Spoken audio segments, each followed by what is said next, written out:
What is good, everybody? Welcome back to the BlitzCity Podcast. I'm your host, Kobe Orr, and today we are going to be breaking down the ULM versus Jackson State matchup that's still a while away coming next season, but it's very, very early on in the season, and now it's been moved to a Thursday game, which I hate, by the way. But this is an intriguing matchup because, for one, we knew y'all should have won last time y'all played 2 years ago, but now you get a chance to redeem yourselves, all right? And this time, I thought y'all could win before. I definitely think you can win now. And I'm going to break down why. But before I do, it is important to mention that the portal opens up in about a week, right? Which is probably the final time before the next season starts. So they can go back in the portal and get what they need. But so far, they've lost a lot. They've gotten a few guys, but I don't think they're going to make an immediate impact right away. On top of that, they really haven't made the moves that they should have made after really diagnosing and breaking down this team. So let's talk about it. So first, let's start off by talking about the players that they've lost. So they lost 19 players in the transfer portal. 19 players are gone. They brought in 12 players, okay, from the transfer portal. 6 of them come from the University of New Mexico. I don't know what that pipeline is there, but they brought in 6 players. Half of their players from the transfer portal came from New Mexico, okay? And they also brought in 23 JUCO transfers. I don't know how you gel that. I don't know how you gel all of that in 1 year, in less than a year, one off season, but we'll see how they continue to, progress. This is a team who has not won a conference game in all of Bobby Bowden's tenure when he was there. So this first year head coach is definitely going to look to make this team more competitive. I just don't see how he's going to do it right off the bat. All right. Their top 3 wide receivers statistically from last season are all gone. 1 went to the NFL, 2 have entered the transfer portal. So now they got to replace that. Okay. They had 2 running backs who was the nucleus for their offense. One of them has graduated. Their 2 top quarterbacks, 3 quarterbacks played for them last year. Their 2 top quarterbacks, one is in at the draft. The second string who was supposed to take over this year, and that kid is really good. He's in the transfer portal. He's no longer there, which means they are now going to rely on their 3rd string quarterback, whose name is Hunter Herring. Now, Hunter Herring played in only 2 games for them last season. Hunter Herring was 16 for 30, with a 53% completion percentage, 53.33 to be exact, 121 yards, 1 touchdown, and he is 6'4", 228 going into his final year of eligibility. Hunter Herring, you don't know much about him. He's a bit of a journeyman. He's been to a few schools before. This is going to be his only time to play. So I got a 3rd string quarterback who barely got on the field, who may be a starter, depending on if they get a quarterback or not in the portal, going up against an experienced secondary in defensive front. I like those chances. If I'm Jackson State, I really do like those chances. Your 3 top receivers from last year are gone. The only hope, the only good thing left about this offense from last year at least is Hunter Smith. Hunter Smith was their top running back statistically last year.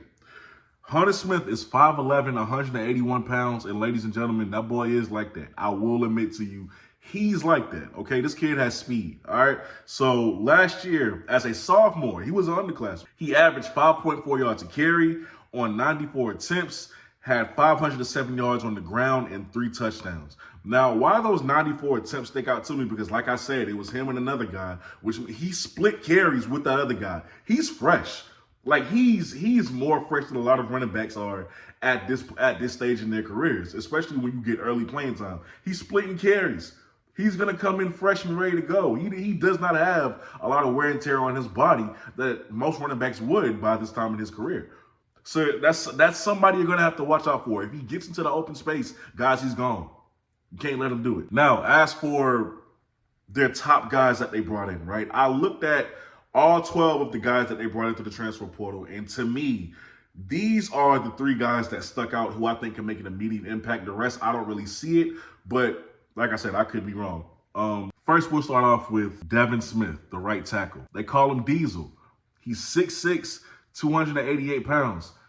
And I see why they call it. The man is like that. He's pretty athletic, man. He's pretty athletic. I like the way he plays the game. Devin Smith, I do think is going to contribute a lot next year for ULM. Now, of course, there's 4 other guys on that offensive line as well who's going to have to deal with that mighty front 7 of Jackson State. But him personally, I think he'll hold his own. Next, they brought in a tight end named Wyatt McClure. Wyatt McClure in his conference, he was a top 50 graded tight end in the group of 5, and he was a top 5 graded run blocker in his conference as well. So this kid, he got some skill to him. Okay, he's not one to be overlooked. He contributes in the running game. He contributes in the passing game. He's a dual threat in that sense at tight end. And then another one who they should be excited about, trying to replace that wide receiver room, Tyler Griffin. That's probably who you're going to have to watch out for in the secondary. You see, Tyler Griffin comes from UCF. He's a wide receiver. He's 6'5", 205 pounds. Now, right off the bat, 6'5", 205, you know the catch radius that he possesses is crazy. But it's not just that. You know he got the wingspan. You know he has the catch radius. But he has the athleticism. Guys, he's big. He's very big. The only thing is, I want to see, because all he has is practice film, so he hasn't really been on the field that much either. So what's going to be important with these big receivers, is he one of those big receivers who is going to command the football in the air like a big receiver his size should, or is he going to be a little bit more mellowed out? You know, some receivers his size, they see the ball in the air and they take it. They play bully ball in the air because you have that body to do so. Other guys don't. So we'll see which kind of guy he is. But overall, guys, this game is a winnable game. Now, again, this is still off season. They could still go out and get a quarterback once the portal opens back up for the final time in about a week before the season starts. They could, but even then, unless it's a high-profile guy, I don't see him taking over the job from a guy who knows the system. It's also important to mention that these guys were competitive last year. They were very competitive last year in a few games that surprised me, like Appalachian State. You know, like they were competitive, but a first-year head coach, 23 JUCO transfers, half of your transfer portal guys are coming from one school, and most of them didn't get playing time. It's going to be an interesting matchup, but this is one that y'all can win.